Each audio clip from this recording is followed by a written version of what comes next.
Over. It's really nice to be back here. At least once a year, I think we have been trying to do that. Damodar or some other program. So we're back here. And very happy to see all the devotees. Who was playing kartals? Huh? I was looking around, but I couldn't see. Oh, it's Parth. You were hidden. You know what is so nice? It's to see the younger generation picking up Krishna consciousness. Parth and Kashvi, they have been so regular in the temple, and it's really been nice.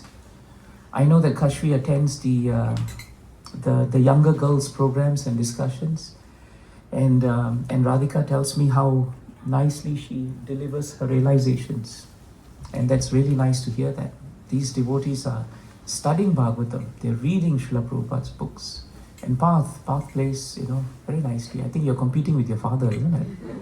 All right. So today I was thinking, how come Prabhu's retired there? And who's playing the kartals there? I didn't know it was you. So a Krishna conscious atmosphere can bring so much peace, not just to the adults, but also to the children. And if you tell the children now not to come for the program, they'll tell you, you don't come, but we will go.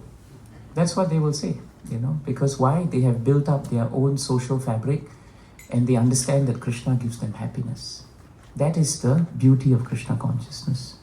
So when we take up this wonderful science, you'll find that it works. And that's why it's called a science, right? People think that spiritual life is a sentiment, but that's foolishness.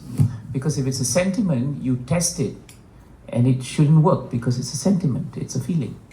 But in spiritual life, when you test it, you test the theory, and you test it well, you find it actually works. Hundreds and thousands of people who are highly educated, right, at the cream population of wherever they are, they have taken up spiritual life because they understand the temporary nature of this material world. That is the most important thing to understand. And that's why all the sastras, it doesn't matter which part of the world you come from, they say the same thing. And the point of it is that all our lives, even previous lives, we have worked so hard for everything material. But at the end of our lives, we have nothing to show for. Nothing. Because this body is committed to the ground, and everything that we have goes to everyone else. It doesn't stay with us, right? So that's the important point that we must understand. And that's why today, I was reading yesterday a verse from the Bhagavad Gita, and I thought I should share with you this verse because this is the wisdom of Krishna. It's a beautiful point actually that he gives. The verse is 246 of Bhagavad Gita. So I'll just chant the verse and you can chant it with me. Om Namo Bhagavate Vasudevaya.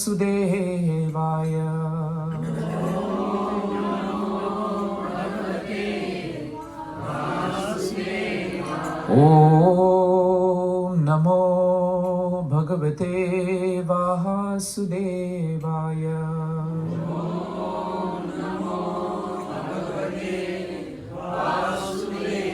Om Namo Bhagavate Vasudevaya. Om Namo Bhagavate Vasudevaya. Yavan Artha Udapane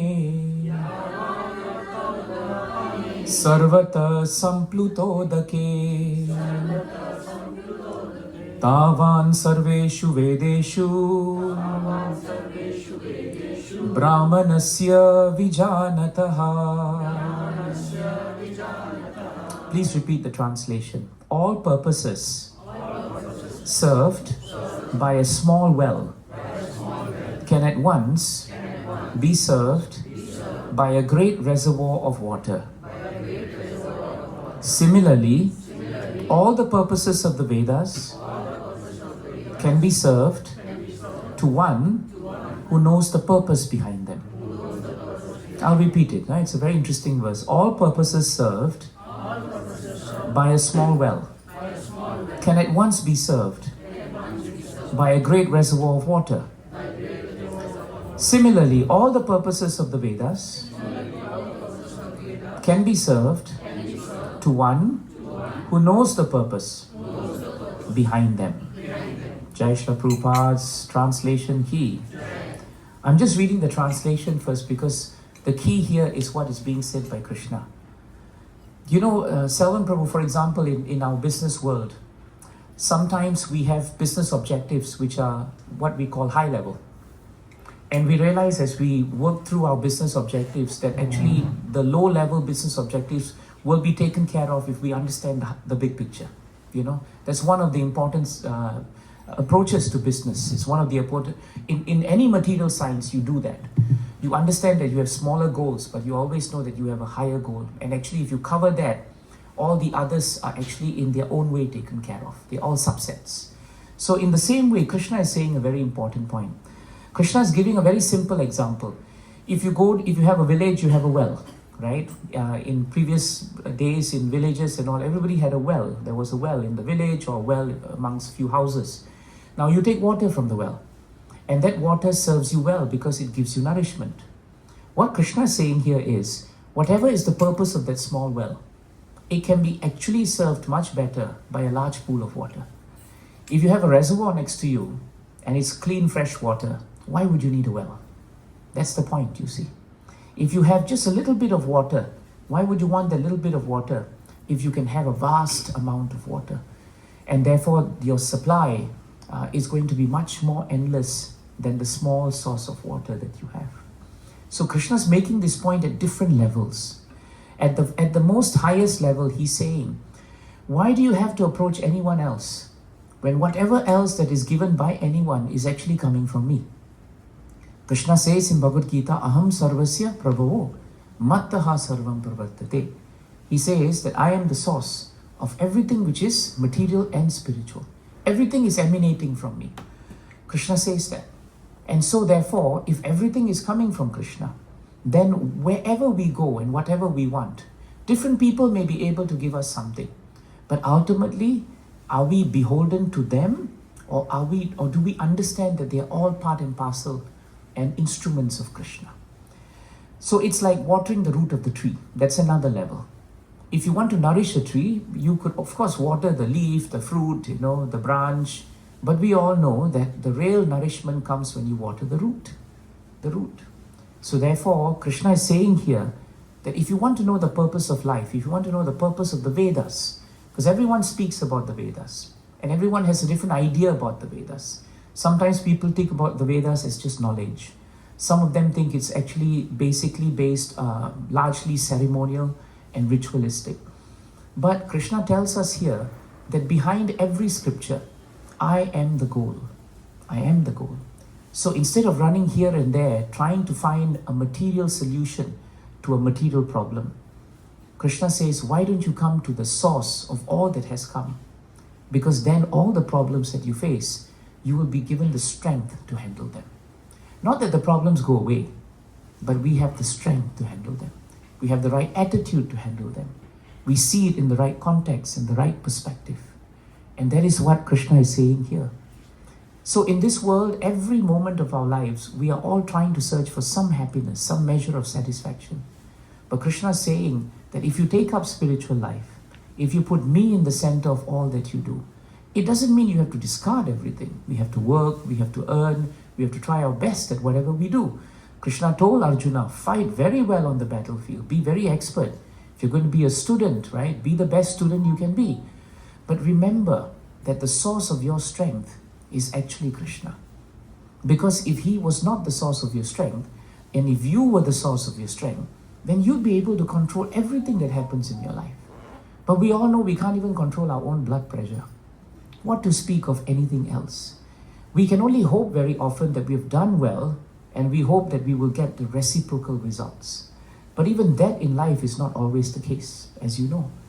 So therefore, finally, the intelligent conclusion of the scriptures, that is what Krishna is saying in this verse, is that instead of running around looking for small sources of water, why don't you just depend on the large reservoir of water, which is actually the source of all other waters? That's the point Krishna is making. And the more we become developed in that idea that every step of our lives, we try to see the hand of Krishna, then we become more peaceful in our endeavors. The endeavors will not consume us, but we will be in charge of the endeavors. Otherwise, very often we think we are in charge of our affairs, but very often our affairs consume us. And then we realize that we have no nourishment from these affairs. Actually, what happens is these affairs drain us. But from a devotee's perspective, when a devotee goes to work, when a devotee has business, when a devotee has to do any kind of activity, the devotee doesn't feel drained, because the devotee knows that the source of his or her strength is not himself, but it is Krishna. Nrsingadev's appearance just passed, and we all remember the famous pastime where Hiranyakashipu at the very end gets so tired of Prahlad that he decides he himself should just kill him. So then he calls Prahlad and makes him sit down, and he gets very tired of him because he says, Prahlad, I've tried so many ways to kill you, you couldn't be killed. I tried to reform you to become materialistic, but you couldn't. And now you deserve to die at my hands because you've become the enemy of my family and you've become the friend of Lord Vishnu. So now tell me, why is it that you are fearless before me? You know, sometimes when we have our parents, right, children and parents, we grow up in awe of our parents in the beginning years. But later on, when we grow up and see the world, we're not so much in awe of our parents. We don't have that fear we had when we were very young. It's very hard to discipline them after a while. You have to talk to them, isn't it? It's very hard because they don't see you that way. But you may be a very great personality around the world, and people may be looking at you and respecting you. If you're a boss in your company, everyone looks at you with respect. But your own family members may just say, what's the big deal? He's my father, or he's my mother. You know, it's not a big deal. I know them. So that way, Hiranyakashipu was thinking, the whole universe is fearful of me. But why is it, Prahlad, that you are fearless? Why are you fearless of me? You know, don't you know that I could kill you within a moment? Hiranyakashipu's strength was so powerful that when he invaded Swargaloka, Devatas, could not even move. And they moved only when his eyebrows lifted. Then they were able to move. And when the other eyebrow lifted, Bhagavatam says, the wives of the Devatas who were expecting, they suffered miscarriages in fear of Hiranyakashipu. But Hiranyakashipu said, I am that same person who invokes fear, and yet you are fearless. Who is the person making you fearless? Who is the source of your strength? Now that's a good question for Hiranyakashipu to ask. He may be a demon, but he's intelligent. He wanted to understand, what is the source of your strength? It cannot be you. You're a small boy. Who is behind you? He was always thinking, someone's behind my son. And then Prahlad says something very important for all of us today. He says, my dear father, the source of my strength is also the source of your strength. Actually, we have the same source. And that's why we're getting the strength. You're very strong because you have a source. I'm very strong because I have a source. But our source is the same, Father. We're just using it differently. I'm using the source of my strength to remember, right, the source of my strength. But you have used the source of your strength to exploit that which has been given to you. And therefore, when Hiranyakashipu heard that, he couldn't take it. Because he couldn't accept that whatever capacity he has is actually coming from a deeper reservoir and not his well. You see the point? That's the point of this verse. Sometimes we think we have a well, and we're very proud of that well because we think all the waters of the world are in the well. But when the well dries up, where are we going to be? We have no source. But actually the source of the well is the source of the reservoir, which is very close to the well. And if we go to the reservoir intelligently, then we will never lose the source of water. So Krishna is saying in Bhagavad Gita that we may turn to so many things for strength, but ultimately the source of all strength is coming from me. So whenever we are in difficulty, whenever we are in happiness, whenever we are in any situation, we should never forget to be grateful to the source of that strength. Arjuna was the most powerful warrior the world had seen. And yet at the end of the Mahabharata war, Krishna withdrew the power of Arjuna as a warrior. He withdrew it. So that by the end of the war, after the war finished, Arjuna was defeated by a gang of bandits. And these bandits defeated Arjuna very easily. And in the 15th chapter of the first canto, Arjuna is surmising about this episode. And he tells Yudhishthira Maharaj that I have the same Gandiva bow, I have the same chariot, my horses are the same, I'm wearing the same armor, I have the same amount of weapons, and I have the same skill. And mind you, I'm the same Arjuna. And yet, in a moment's notice, all my prowess has been taken away from me because it was only useful for the time of the Mahabharata war. And that's why Srila Prabhupada says in that purport that whatever talent that we have in this world is actually the grace of Krishna. We have put in our work and that we deserve. But even the intelligence, even whatever that we have, the gratitude to Krishna must always be there. And those who have gratitude to Krishna, that whatever that we are getting is from Him, it is His mercy actually, they will build on it very well. They will be able to work while being detached. If you think you are the source of your strength, like Hiranyakashipu was, the effect is that you become very attached to your designation. I am the proprietor of my law firm. I am the owner of my house. I am the player of the harmonium. So then what happens is, I'll become very attached to all these things. And when these things leave me, I feel that a sense of loss, because I felt they belong to me. Now I'm singing and I have my voice. But some days the voice is not cooperating. Some days the voice may cooperate. That is up to Krishna. And every time I start singing, I have to really pray to Krishna and depend on Him, whether that day there will be voice or that day there will not be voice.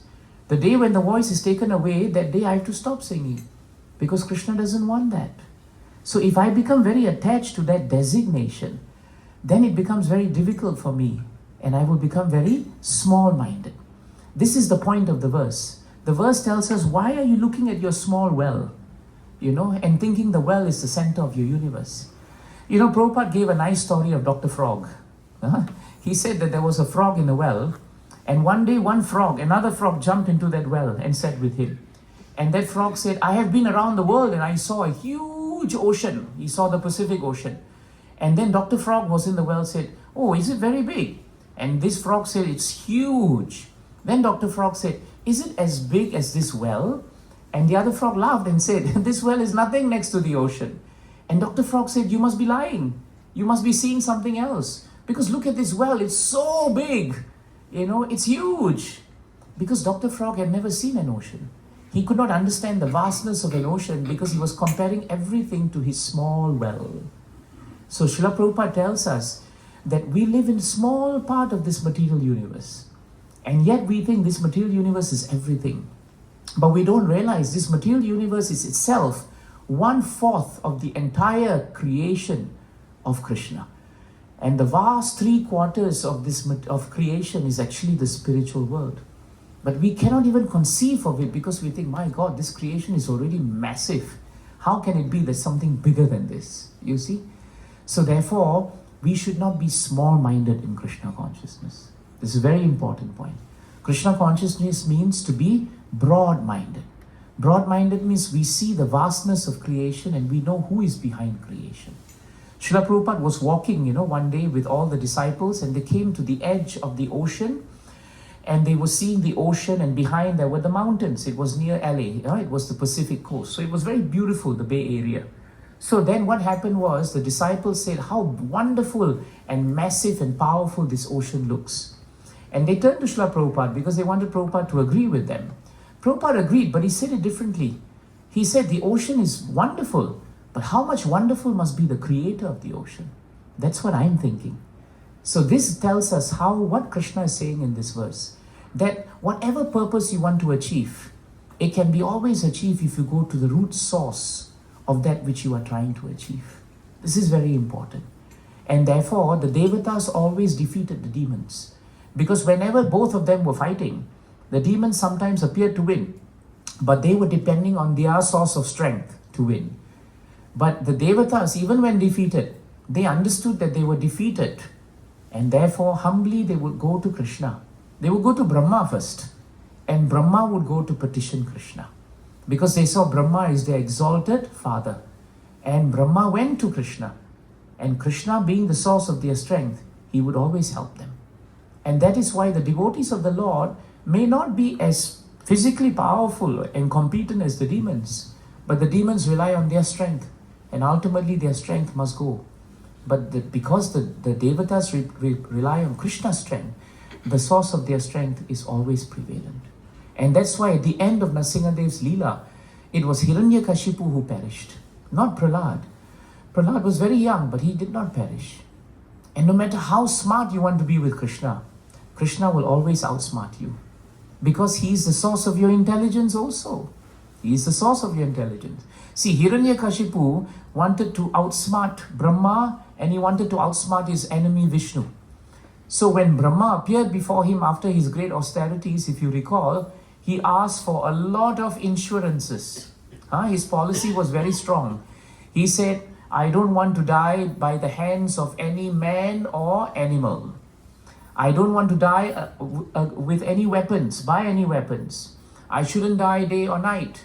I should not die inside or outside any place. I should not die, right, in any, up or down, he should not die. So like this, he gave so many wonderful assurances, right? And Brahma said, fine, I'll give it all to you. That's all I can give. But at the end of the day, when Nrsimhadev appeared, he was neither man nor animal. He put Hiranyakashipu on his lap, so he was neither on the floor, neither up nor down. He was on the lap of the Lord. The Lord did not use any weapons. He just used his nails, which are not considered weapons, right? I hope nobody here can kill anyone with nails. But the nails of Nrsimhadev were powerful. And he killed him not during day or night, but he killed him at the time of dusk, which is neither day nor night, you see. So actually, sometimes we think we can outsmart the Lord, but we can't. Another good example of this is the story of Sakshi Gopal. There is a beautiful temple of Sakshi Gopal. How many of you have been to see Sakshi Gopal? It's a beautiful temple, right? Sakshi Gopal is such an amazing example of how Krishna is the super soul can actually adjust everything. Now you all know that Krishna is considered to be the super soul in everyone's heart. He's in the heart of the thief as much as he's in the heart of the devotee. But he's always in everyone's heart. And the amazing thing is that he must always balance interests. If the householder of if a rich man goes to sleep, he has lots of money in the house. Super soul tells him, now it's time to sleep, you go to sleep.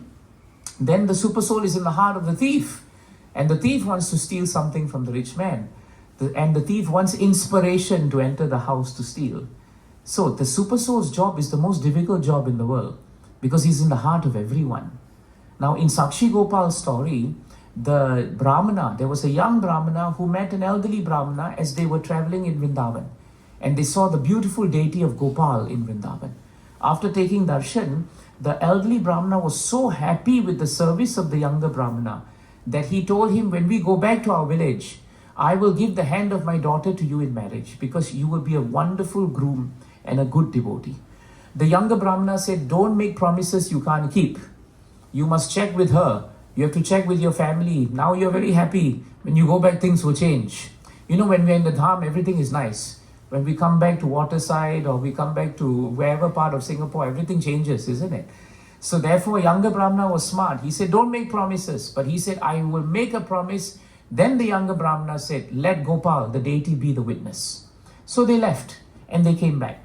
After 1 week, the younger Brahmana came to the elder Brahmana and said, you are Brahmana and I'm here to help you keep your promise. Will you give your daughter in hand to me? Now the older Brahmana was in difficulty now. Because when he came back true enough, he realized that his wife will have his head on the block if he were to give this girl, his daughter, to a very poor man. Wife won't agree. His son was an atheist. His son would definitely not agree to give to a poor boy with no social status. So the older Brahmana kept quiet when the younger Brahmana asked him. So the second time younger Brahmana came, he summoned the villagers. And he said, I have something to tell you. I got a promise from the elder Brahmana that I am to be wed. My duty now is to make sure he says the truth because he must uphold the truth. The older Brahmana then was asked by the villagers, is it true? And the older Brahmana initially said, I can't really recall. Then the older Brahmana's son came out with a stick and threatened to beat the younger Brahmana and told him that you are a liar. You're taking advantage of my father's weakness, and there you just psychoed him, in such a way that he will actually just give my sister in hand. You are not qualified. So you are the liar here. So then the younger Brahmana said, I am not lying. And the older Brahmana is fearful of you. That's why he cannot speak the truth. But I will tell you that I have a witness. What if I call this witness here? Will you then believe me? The brother then said, of course, if you have a witness, I will believe you. But where is your witness? And the younger Brahmana said, my witness is Krishna, the deity, Gopal. He bore witness to it. And the atheistic younger son started laughing. He said, yes, of course. The deity becomes the witness, and therefore the deity can come and bear witness. How is that going to happen? And so at that point of time, the older Brahmana then said, and he was actually inspired by Krishna in the heart. He said that actually it is true. I have made that vow, but I need a witness to come to prove it. If Gopal can come, I will be very happy. The younger Brahmana said, I will go to Vrindavan and I will bring Gopal as witness. Will that satisfy all of you? The elder Brahmana said, if Gopal comes, of course I will be happy. Now the son is an atheist. How is he going to say anything? But Krishna in the heart, Srila Prabhupada writes, gave him the inspiration to say that of course such things don't happen. So let me agree. If I agree, what is the problem? He will never be able to bring a witness because the deity is a stone. It will not come. So the super soul in the heart of the devotee made him agree. The super soul in the heart of the atheist also made him agree. Krishna has the capacity to make different people do different things according to what he wants. But we think that we are doing it according to what we want. And in the end, the deity of the temple, right, Gopal was seated in the temple. The young Brahmana went all the way to see him, and he fell down at his feet and he explained to him, Lord, you are the only source of my shelter. Please come and bear witness. And the Lord spoke to him and told him that go there and tell them that I have borne witness, and tell them that I have seen what is true. And the young Brahmana said, they won't believe me, because where is the proof that I spoke to you? Who will believe me that a deity will speak? And then Krishna said, I have never heard of a deity who walks with someone all the way from one place to another. And the young Brahmana said, neither have I heard of a deity who speaks to someone either. And Krishna thought, this is a good point. If I can speak, I can walk. And so famously, Krishna walked from Vrindavan all the way with the Brahmana to bear witness. And today that temple is still there. And the deity originally has actually come from Vrindavan. These are simple instances to tell us that actually whatever we want in a well can be well served in a reservoir of water. We don't have to go anywhere for solutions. The real solution ultimately is with Krishna. And those who understand that, they will do their part. Like Arjuna fought very skillfully in the war, but he fought as an instrument of Krishna. And that's why he came out victorious. Duryodhana was also a great warrior, equally skilled. Karna was equally skilled, right? On par in terms of archery with Arjuna. And yet their fates were completely opposite to Arjuna, Yudhishthir Maharaj, and the Pandavas. Because while the Kauravas had the best armies, they had the best strategies, they appeared to have the best material resources, they lacked faith in Krishna. They did not have Krishna. But the Pandavas had very limited support, and they were only 5, but they had Krishna, and therefore victory was theirs. This is the point of the Gita, and that's why this verse is so important. Whatever that we want in this material world, don't go to the small wells. Those wells will drain out. Better you go to the source of all these wells, the reservoir. If you go to Krishna with a desire, with no desire, or with a spiritual desire, in all cases, please go to Krishna. That's why Shukadeva Goswami says, akama, sarva kama, moksha kama.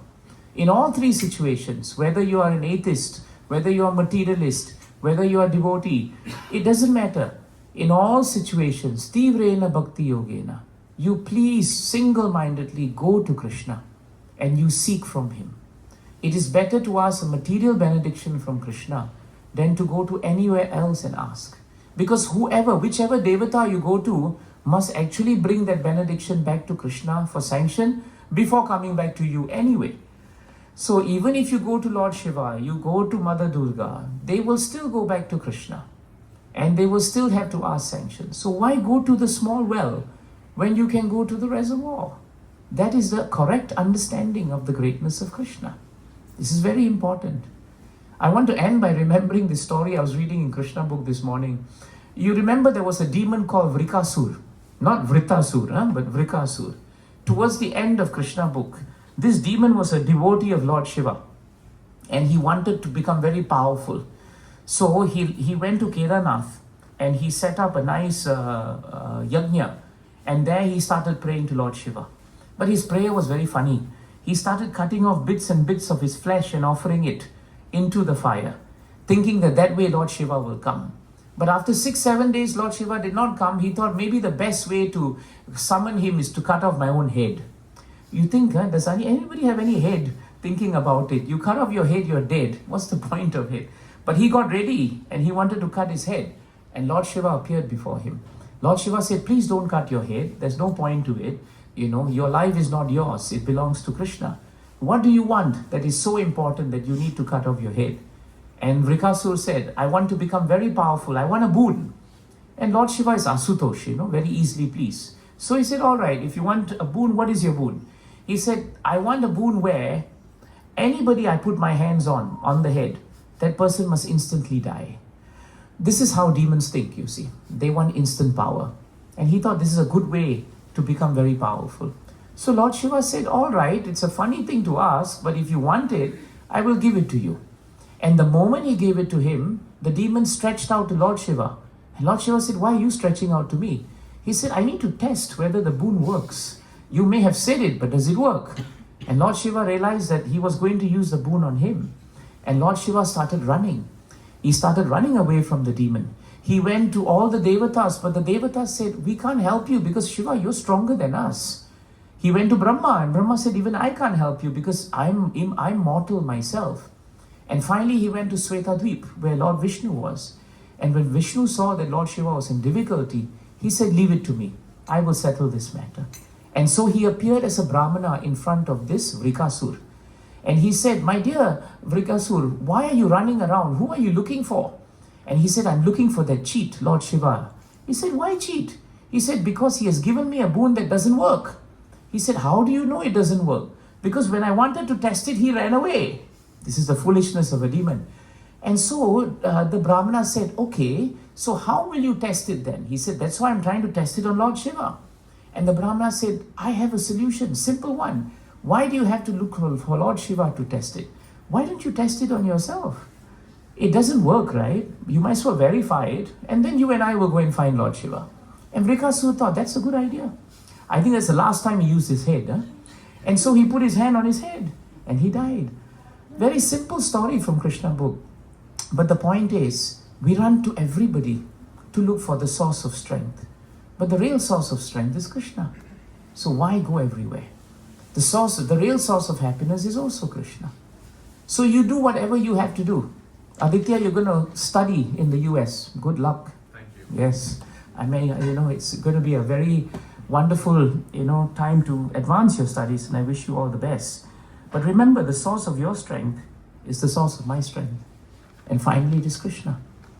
If we were the source of our strength all the time, we'll be able to delineate and control every single success in our lives.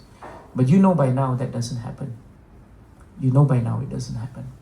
So therefore, come to the acceptance and the understanding that while we have so much capacity, there's always a force beyond us that we must always accept. Because if we were the force, we'd be in control of every single moment of our lives. And that would mean we would be gods. But you and I know we are not. So that is a very important perspective to have. Arjuna was very powerful. He was fighting very well. He had the great skill. He never stopped becoming better. But he knew the source of his strength was Krishna. And that's why he became very powerful. So if you want to be successful in anything, don't go to the well. It is better to go to the reservoir of water. This is the import of this wonderful verse. Jai Srila Prabhupada ki. Jai Grantaraj Srimad Bhagavatam ki. Jai Gaura Premanjana. Are there questions? Are there realizations?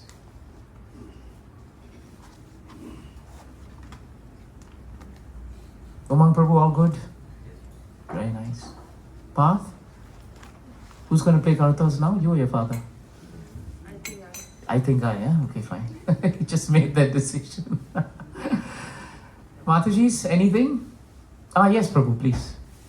Prabhu, thank you for sharing this as devotees, Prabhu, how does this verse become relevant? Because like here Krishna is saying that even for material boons or material benedictions, you go to him. Yes. And what's wrong with that, Prabhu? Shouldn't we be giving that away? That's a very pure state of affairs, isn't it? You see, the fact that you're asking that question already shows one important point. That devotees are grappling always with material challenges. We are, let's face it. We are. We're always faced with material challenges. Now to try and deny, oh, I can't turn to Krishna, I can't turn to Krishna, then who are you going to turn to? Who? Is it okay, Prabhu, to turn to? Is it okay? Who will you turn to? It's not a question of okay. If you have just one father and you tell yourself, I can only turn to my father for only this, and I can't turn to my father for only that, then what's the point of a father, Prabhu? A father is meant to be there for you in all aspects of life, right? The father is like the sun. The sun is there. How you want to use the sun is up to you. But sun is always sun, Prabhu. Someone may use the sun to harness energy. Someone may use the sun, for a nefarious purpose. God knows what. But the sun is the sun. So how you turn to Krishna is really up to you. It's not right or wrong. Sometimes it's the need of the hour. If devotees are facing so much challenges materially, they have two moods. One is they could be completely renounced and say, whatever material problems are coming is Krishna's mercy. I will not worry about it and keep chanting. That's perfect. But 9 out of 10 of us can't do that. If something happens to our children, if our job is being lost, if our situation is difficult, we start thinking and thinking and thinking, but we don't want to turn to Krishna. No, Krishna, I can't turn to you, sorry. But I have to think about the problem. No, I can't turn to you, I got to think about the problem. That's artificial. That's artificial. In all situations, 2, 3, 10 of Srimad Bhagavatam, Shukadeva Goswami declares it very powerfully. Go to Krishna. Go to Krishna, because that will develop your relationship with Him. It is better to turn to Him for everything than to silently keep Him out of something because you say, I'm not allowed to turn to Him, but you lose the opportunity to develop a relationship with Him. So unless we are really Uttama Adhikaris, and we are Param Bhaktas and pure devotees like Sudama, who went all the way to Krishna and refused to ask Him for anything, 9 out of 10 of us will not be able to do that. But does it mean Krishna will reject us? If I went all the way there, and I had nothing in the house, and Gopal needs to eat, Sangeeta needs to eat, and I got nothing, and I go all the way there, am I supposed to tell myself, no, I'm not going to ask Krishna? Maybe I'm not like Sudama. Maybe I'll sit down and discuss Bhagavatam with Krishna. At the end, I'll say, Krishna, a little bit of money will be helpful if you don't mind. Otherwise, they can't eat anything. What's wrong? Krishna, you are getting closer to Krishna. Krishna understands you already have it in mind. So why aren't you asking Him anyway? He is the Father. So we should be practical about this, right? Remember one thing, when the Brahmastra was coming and Arjuna was there with Krishna, Arjuna circumambulated Krishna. He sought power from Krishna for a material endeavor. That Brahmastra that was coming, there was nothing spiritual about it, Prabhu. It was just work. He had to counteract it. He could have just counteracted it and said, why should I turn to Krishna and chant Krishna, Krishna, Mahabaho? Krishna, Krishna, Mahabaho and the 4 verses were chanted based on a material benediction that I must become powerful enough to counteract the Brahmastra. Why did he do that? Because Krishna is whole and soul for him. Krishna is Otam and Protam. He's the length and He is the breadth. He's everything. For a devotee, that mood is very important. So your question is very nice, Prabhu. And I think you've asked a question that's actually in everyone's heart. But very often, we don't want to say it because either we may be seen as, you're a materialistic devotee. There, I know his category already. But you've asked it. And the truth of the matter is, in any situation, please, Krishna is your reservoir. Don't go to a well. Go to the reservoir. That's all you have to do. But only one thing is, don't make Krishna your ATM machine. Don't make Him your transaction. After you do it, Haribol. No, don't do that. Always engage with Krishna. In good times, in bad times, right? For family, for yourself, for your life, everything. Krishna is everything to you. That's what we should do. Is that all right, Prabhu? I think it's a very good question.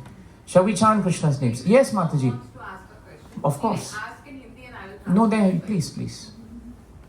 जैसे प्रभु जी आपने बोला कि हमें कुछ बात उसमें शिवा के पास करते हैं हम दुर्गा के पास करते हैं तो नेक्स्ट आपसे एक बात करें जैसे छोटे बच्चे होते हैं ये छोटे बच्चे मान लीजिए कि बच्चों को अपनी माँ को मेरी माँ को माता हूँ तो मान जाएगा पर फादर को कहने थोड़ी सी रीति करके रखती है तो माँ रोज कर देगी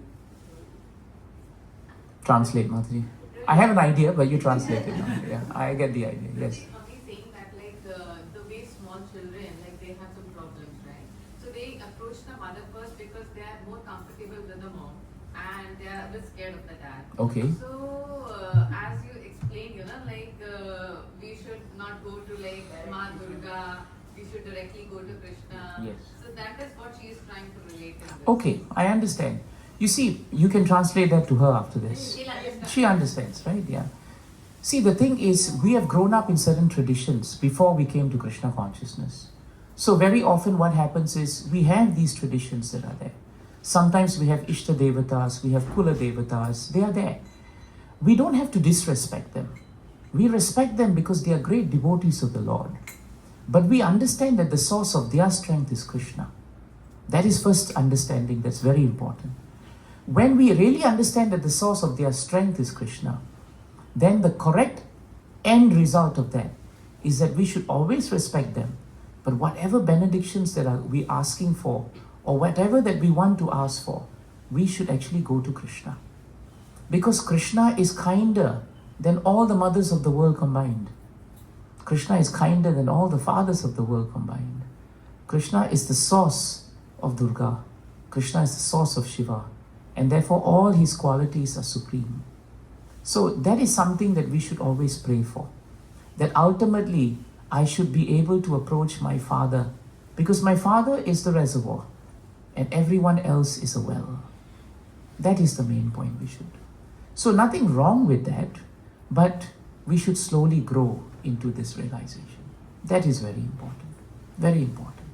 You see, Durga Mata and all the others, they are like uncles and aunties.